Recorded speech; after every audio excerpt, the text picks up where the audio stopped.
Wah, ini berasa di Tibet beneran ya, padahal sebenarnya di Cina.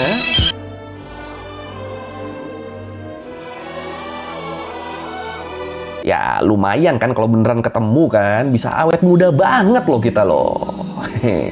Kita bahas legenda-legenda di dunia lagi kali ya. Sebelumnya kan udah beberapa kali ya kita bahas yang model begini ya. Mau yang itu jadi cerita fiksi kayak kerajaan Tartaria, atau yang akhirnya terbukti beneran ada kayak benua Zelandia. Nah kali ini gue mau bahas salah satu tempat legendaris yang disebut sebagai surga yang hilang di Himalaya. Ada yang tahu gue mau bahas apa? Iya, gue mau bahas tentang Shangri-La, tempat legendaris yang dipercaya ada di dataran tinggi Himalaya yang bisa bikin kita awet muda. Wah.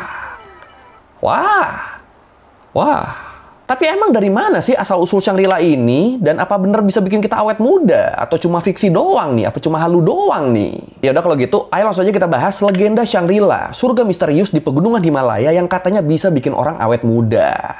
Di Learning by Googling. Ya, kalau kita ngomongin surga dunia, pasti banyak kan ya tempat-tempat yang punya pemandangan indah yang sering dianggap sebagai representasi dari surga itu sendiri. Tapi gimana jadinya kalau di bumi ternyata ada tempat yang secara harfiah beneran surga, beneran ajaib, harmonis, dan orang-orangnya tuh berumur panjang. Selain ya pemandangannya yang pastinya indah banget. Nah, surga dunia yang diyakini ada kayak gini tuh salah satunya adalah Shangri-La. Kalau menurut Britannica, nama atau istilah Shangri-La sendiri, itu tuh diciptain sama penulis Inggris bernama James Hilton. Di novelnya yang berjudul Lost Horizon yang terbit di tahun 1933. Jadi ya Shangri-La tuh dari awal emang tempat fiksi di dalam novel aja. Novel yang bener-bener booming banget waktu itu. Bener-bener bestseller banget. Emang cerita novelnya gimana? Ceritanya tuh settingnya tuh di tahun 1930. Waktu itu ada sekelompok orang yang naik pesawat buat ngehindarin perang. Mereka naik pesawatnya itu dari Afghanistan ke Cina buat ngindarin perang. Tapi terus di sekitar Himalaya, tepatnya di pegunungan Kunlun bagian barat, pesawatnya tuh jatuh dan orang-orang yang survive mereka akhirnya nemuin negeri Shangri-La yang ajaib. Dan akhirnya di situ mereka minta bantuan ke Lama Seri yang ada di sana. Garis besar ceritanya tuh kira-kira gitu. Oh iya, buat yang mungkin belum tahu, Lama Seri tuh kayak semacam tempat tinggalnya para lama gitu. Tempat tinggal para pemimpin spiritual dalam Buddha Tibet. Nah, itu namanya Lama Seri tuh. Nah, di novel itu Shangri-La tuh digambarin sebagai negeri yang indah banget yang ada di lembah Blue Moon. Negeri yang damai dan harmonis di mana orang-orangnya pada awet muda dan berumur panjang. Umurnya tuh bisa sampai ratusan tahun mereka. Tapi para penduduk Shangri-La ini, mereka tuh awet mudanya tuh kalau ada di situ doang. Jadi kalau mereka keluar dari Shangri-La, itu mereka tuh bakal bertambah tua dengan cepat banget. Berubah jadi umur mereka yang sebenarnya di dunia normal. Misalnya contoh ada penduduk Shangri-La, itu tuh dia tuh kalau di dunia luar tuh umurnya udah 200 tahunan sebenarnya. Tapi di Shangri-La dia masih kayak 20 tahun. Nah itu dia kalau sampai keluar dari Shangri-La, fisik dia tuh bakal langsung menua. Sampai jadi kayak orang 200 tahun. Dan dia langsung meninggal karena ketuaan. Jadi ya awet mudanya tuh cuma berlaku kalau di Shangri-La doang. Mereka tuh jadi kayak terjebak di zona nyaman gitu loh. Kalau keluar ya udah, mati udah.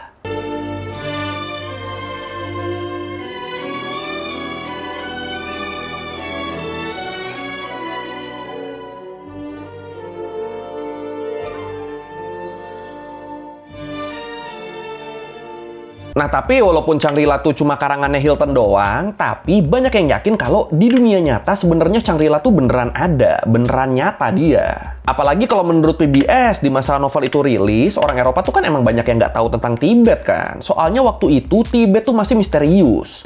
Tibet tuh masih terisolasi dan belum dipetakan. Dan kondisi ini jelas nambah kesan mistik dan ajaib ke para pembaca novelnya nih. Mereka jadi ngebayang-bayangin tentang Tibet kan. Makanya akhirnya walaupun itu novel fiksi, tapi banyak juga nih orang-orang yang jadi kayak, jangan-jangan beneran ada nih Shangri-La nih. Tibet kan misterius banget. Ini ada nih kayaknya nih, aslinya ada ini. Banyak orang yang ngerasanya gitu, banyak orang yang yakin sama itu. Dan walaupun novelnya Hilton ini, novel yang pertama kali bikin kisah tentang Shangri-La itu baru keluarnya di tahun 1933, tapi sebenarnya di kalangan orang-orang Buddha Tibet tuh udah ada legenda yang mirip-mirip kayak Shangri-La. Dan legenda ini jadi salah satu mitos yang paling tua di sana. Bedanya namanya bukan Shangri-La, namanya tuh Shambhala. Disebut catatan tertulis pertama tentang Shambhala tuh ditemuin di India yang ditulis sejak tahun 962. 2 Masehi. Dan walaupun ditulis tahun segitu, tapi nggak menutup kemungkinan kalau legenda Shambhala ini tuh bisa aja udah ada jauh sebelum itu. Cuma ya nggak ditulis aja. Jadi ya bisa dibilang emang cerita turun-temurun nih legenda Shambhala ini. Dan sama kayak Shangri-La, Shambhala juga tuh jadi semacam surga tempat kerajaan spiritual Tibet berada. Bener-bener itu tuh kerajaan yang indah, damai, dan harmonis. Yang penduduknya, yang kebanyakan biksu, semuanya tuh hidup selama ratusan tahun. Ini mirip banget ya. Emang Shangri-La tuh terinspirasinya dari Shambhala kayaknya berarti.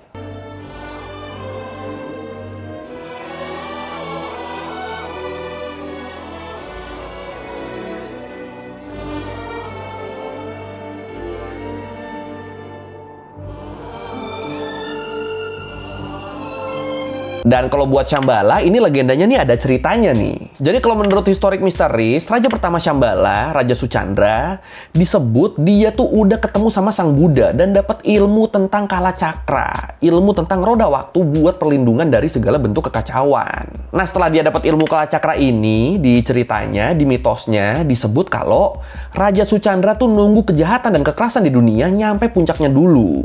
Habis itu baru tuh nanti dia sama pasukannya bakal keluar dari Shambhala buat make ilmu dia tadi buat ngehancurin siapapun yang termakan perang dan keserakahan. Dan ya, dia bisa nunggu selama itu soalnya dia tinggal di Shambhala. Jadi ketika dunia luar terus maju, terus menua, Raja Suchandra dia tetap awet muda. Makanya akhirnya dia bisa nunggu sampai puncaknya tuh. Jadi bener-bener setelah kejahatan di dunia nyampe puncaknya, dia bakal ngajak semua orang buat kembali ke jalan Buddha yang damai dan harmonis. Dan buat Shambhalanya sendiri, kenapa yang tinggal di sana bisa awet muda? Beberapa sumber bilang soalnya Shambhala ini adalah dunia lain yang gaib. Dunia yang segala sesuatunya berbeda sama apa yang ada di bumi. Makanya Shambhala kan cuma bisa dilihat dan dimasukin oleh orang-orang dengan jiwa yang suci, dengan jiwa yang murni. Dan walaupun banyak yang nganggap kalau cerita ini tuh cuma mitos doang, cuma fantasi doang, tapi banyak juga yang yakin dan percaya kalau Shangri-La atau Shambhala itu tuh bener-bener ada. Ada di antara pegunungan Himalaya dan pegunungan Kunlun. Makanya sejak novel Lost Horizon tadi booming, bahkan sampai sekarang, itu banyak banget tuh orang yang nyoba buat nemuin Shangri-La yang asli. Karena mereka yakin kalau Shangri-La tuh pasti ada di dunia nyata. Shangri-La tuh pasti ada di suatu tempat di sekitar Tibet. Ya lumayan kan kalau beneran ketemu kan, bisa awet muda banget loh kita loh. Of course there was no Shangri-La. Hilton himself claimed it was a fictional place. But with the Western world on the brink of World War II, people wanted to believe it. And so a myth grew up. Maybe Hilton was hiding something. Maybe Shangri-La was inspired by a real valley, somewhere down there. Tapi sebenarnya kalau menurut mitologi.net, walaupun novelnya Hilton tadi tuh jadi kayak gerbang utama bangsa barat dalam ngebuka informasi tentang Tibet dan tentang tempat yang mirip Shambhala, tapi pertama kali bangetnya Eropa tahu tentang Shambhala ternyata udah dari tahun 1580-an loh, waktu para penjelajah Eropa ngunjungin kekaisaran Mughal Akbar. Di situ para penjelajah tuh diceritain berbagai mitos kuno di sekitar Asia Selatan, termasuk mitos Shambhala ini. Dan ya udah, dari situ cerita ini nyampe ke Eropa dan narik perhatian banyak orang. Akhirnya dari situ mulai tuh banyak ilmuwan, pendeta misionari, sampai penjelajah lainnya yang pengen ngeksplor Tibet dan nyari tentang keberadaan Shambhala ini. Dan kisah-kisah perjalanan mereka ini juga lah yang dipercaya jadi inspirasi Hilton buat nulis novelnya tadi. Soalnya Hilton sendiri, seumur hidupnya dia tuh emang nggak pernah nginjekin kaki di Tibet. Habis novelnya jadi, laku, legendanya makin populer, makin banyak deh tuh yang nyoba buat nyari Shangri-La ke Tibet. Bahkan saking populernya, Dalai Lama tuh waktu itu sampai bilang kalau Shambhala tuh kemungkinan emang ada. Cuma ya nggak tahu ada di mana, dan nggak tahu negerinya tuh kelihatan secara fisik atau gaib. Pokoknya yang pasti pintu masuk ke Shambhala tuh ada di Tibet aja. Dalai Lama bilangnya gitu. Dan gara-gara yang ngomong gini tuh selevel Dalai Lama kan, akhirnya makin banyak deh tuh yang tertarik buat nyari tahu keberadaan Shambhala, atau yang lebih dikenal dengan nama Shangri-La. Bener-bener abis novelnya booming, banyak banget tuh media maupun individu yang ngejelajahin Tibet. Semua pada nyari lokasi yang letaknya tuh kira-kira sama kayak letaknya Shangri-La. Terus pemandangan sama penampakan alamnya juga tuh dicocokin buat nyari tempat yang paling mirip sama deskripsinya Shangri-La. Jadi ya sebenarnya ini jatuhnya mereka jauh-jauh pada cocok logi doang ya. Mana nih yang sekiranya paling akurat nih, gitu kan? Tapi ini kalau gini, kalau gara-gara omongan Dalai Lama terus makin banyak orang yang datang ke Tibet buat nyari Shangri-La, berarti omongan Dalai Lama tuh kayak omongannya Gold Roger ya.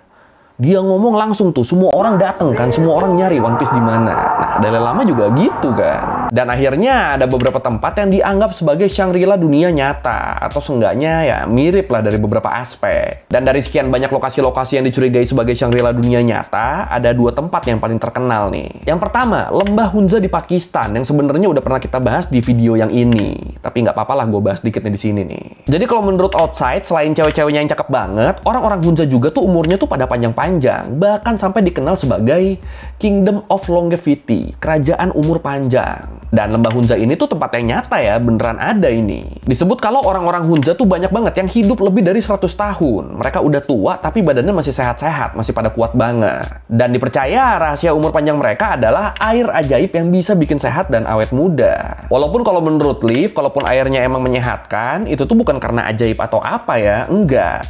Itu lebih karena airnya tuh mengandung banyak mineral dan pH yang tinggi, yang jelas baik buat kesehatan. Yang bikin peminumnya tuh terhindar dari berbagai penyakit. Nah itu tuh lebih karena itu tuh. Dan uniknya walaupun Lembah Hunza tuh ada di Pakistan, ada di Asia Selatan, tapi mayoritas penduduknya tuh malah lebih mirip orang Eropa daripada orang Pakistan. Dan ini bisa begini soalnya di zaman dulu Alexander Agung tuh pernah nyuruh tentaranya buat nyari Fountain of Youth, nyari air mancur awet muda yang udah jadi legenda terkenal waktu itu. Nah buat nyari itu akhirnya sebagian tentaranya Alexander Agung pergi ke perbatasan Pakistan-Afghanistan dan mereka nyampe di Lembah Hunza ini. Dan dari situ ternyata tentara-tentara ini banyak banget nih yang betah nih, banyak yang lebih milih buat stay dan nikah sama orang-orang lokal Hunza. Sampai akhirnya keturunan-keturunan mereka jadi lebih mirip orang Eropa dibanding orang Pakistan. Nah, Lembah Hunza ini dianggap sebagai Shangri-La dunia nyata, soalnya tuh lokasinya tuh cukup sesuai sama deskripsi di novelnya. Terus ditambah pemandangannya juga indah, penduduknya juga umurnya pada panjang, sama pastinya ceweknya pada cakep-cakep. Ya pokoknya gitulah. Kalau mungkin lu pengen tahu lebih detail tentang Lembah Hunza ini, lu bisa tonton di video gue yang ini. Marketing.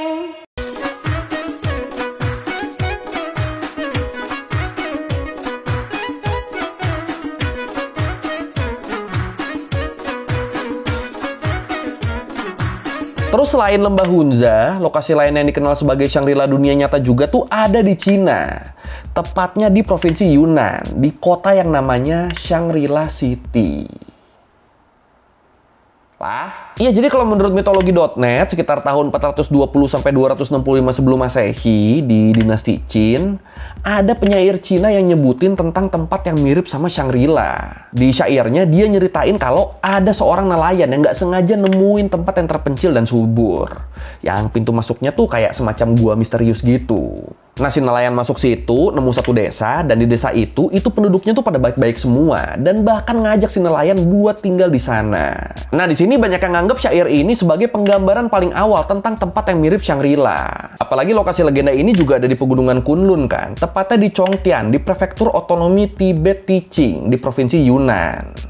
Jadi ya dari segi lokasi udah masuk nih. Terus kalau menurut Epic Magazine di tahun 1996, pemerintah prefektur otonom Tibet Ticing tuh ngadain konferensi dan ngundang para akademi buat nyari bukti kalau Chongtian emang Shangri-La yang hilang. Bener-bener pengen banget tuh mereka tuh ngebuktiin itu. Dan setelah tadi ngadain konferensi di tahun 1996, akhirnya di tahun 1997-nya, para akademisi ini tuh beneran mastiin kalau Shangri-La udah pasti adalah Chongtian. Dari bukti yang mereka temuin, walaupun agak maksa nih cocok loginya, disimpulin kalau Gunung Kawakarpo adalah gunung Karakal di dunia nyata. Jadi kalau diceritanya di novelnya dibilangnya kan itu kan di Gunung Karakal. Nah itu tuh aslinya tuh Gunung Kawakarpo. Kenapa bisa yakin gunung itu? Soalnya daerah sekitar Gunung Kawakarpo tuh cocok banget sama deskripsi lembah Blue Moon di ceritanya Hilton, di novelnya Hilton. Terus kan nama Shangri-La tuh kalau di bahasa Cina tuh jadi Shangke-Lila. Shangri-La, Shangke-Lila. Shangri-La, Shangke-Lila. Ya emang agak-agak mirip sih ya. Nah, nama ini diperkuat sama temuan kalau Shangke-Lila tuh ternyata berasal dari bahasa Tibet kuno yang artinya matahari dan bulan di dalam hati. Jadi ya ini kebayangkan lu cocok logi simpelnya kayak gimana kan? Mereka nyari Shangri-La yang sebenarnya diyakini ada di Tibet, terus karena bahasa Cinanya Shangri-La tuh Shangke-Lila yang ternyata itu bukan bahasa Cina asli, yang ternyata itu bahasa Tibet kuno. Akhirnya dari situ diyakini kalau Shangri-La tuh sebenarnya ada di Cina. Dan entah gimana ini juga jadi yakinin mereka kalau wilayah Chongtian itu adalah Shangri-La yang sebenarnya. Dan dari situ akhirnya beneran tuh, nama wilayah Chongtian itu diganti jadi Shangri-La City di tahun 2001. Opo iki? Tapi walaupun terkesan maksa, tujuan penggantian nama ini tuh dilakukan buat naikin pamor Chongtian dalam hal pariwisata.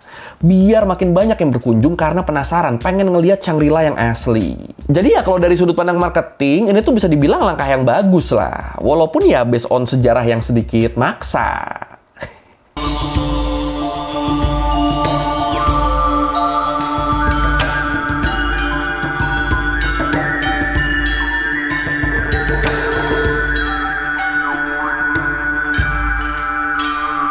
Dan masih menurut Epic Magazine, dalam usaha ngebikin kota Shangri-La jadi makin meyakinkan, pemerintah sana tuh sampai ngelakuin perubahan besar-besaran loh. Kayak misalnya ada biara tua di sana, nah itu biaranya direnov gede-gedean tuh, biar makin meyakinkan, biar makin cocok sama tema Shangri-La. Terus semua papan jalan, papan nama toko, hotel, sampai restoran, itu semuanya wajib diganti pakai bahasa Tibet.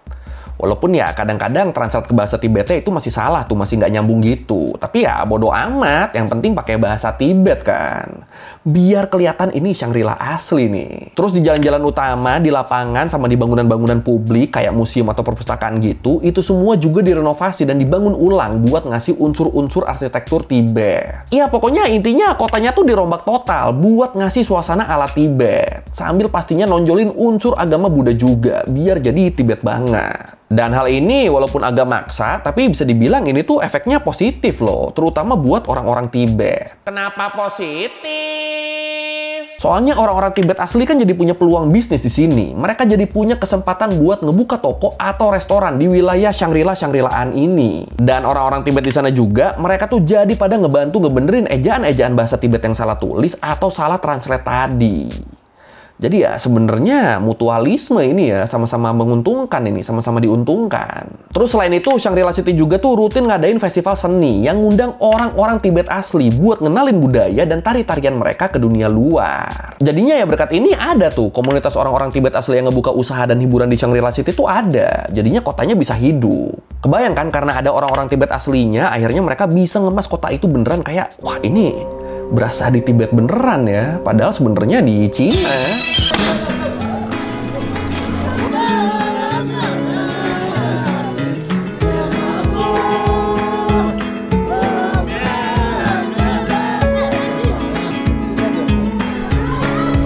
Nah, yang menarik, selain Shangri-La City di Cina, kalau menurut Britannica, di Titan, di bulannya Saturnus, itu juga ada wilayah yang gelap yang merupakan bukit pasir atau hidrokarbon cair, yang akhirnya dikasih nama Shangri-La juga. Terus di Amerika ada retret pedesaan buat para presiden yang didiriin sama Presiden Roosevelt di tahun 1942, yang dikasih nama Shangri-La juga. Walaupun terus sama Presiden Eisenhower diganti tuh namanya tuh jadi Camp David. Tapi ya walaupun namanya udah diganti, tetap ini tuh nunjukin kalau Shangri-La tuh emang sepopuler itu. Sampai Presiden Amerika loh ikut-ikutan juga loh. Tapi ya walaupun banyak tempat yang dicurigai sebagai Shangri-La dunia nyata dan banyak tempat yang dikasih nama Shangri-La juga, tapi tetap keberadaan Shangri-La yang asli yang sebenarnya itu masih belum diketahui ada di mana ya. Bahkan apakah beneran ada atau enggaknya juga kan nggak ada yang tahu kan. Nggak jelas tuh. Ya nggak jelas cenderung fantasi ini bahkan. Tapi ya balik lagi kalau dari cocok logi lokasi tuh emang Shangri-La City yang ada di Yunan tuh yang paling mendekati. Dan kalau dari segi umur panjang ya lebih ke Lumba Hunza di Pakistan tadi sih. Tapi ya tetap walaupun belum mendekati, dua tempat itu pun belum sepenuhnya sesuai sama Shangri-La atau Shambhala yang asli. Tapi kalau menurut lu gimana nih? Shangri-La ini beneran ada atau enggak? Silakan komen.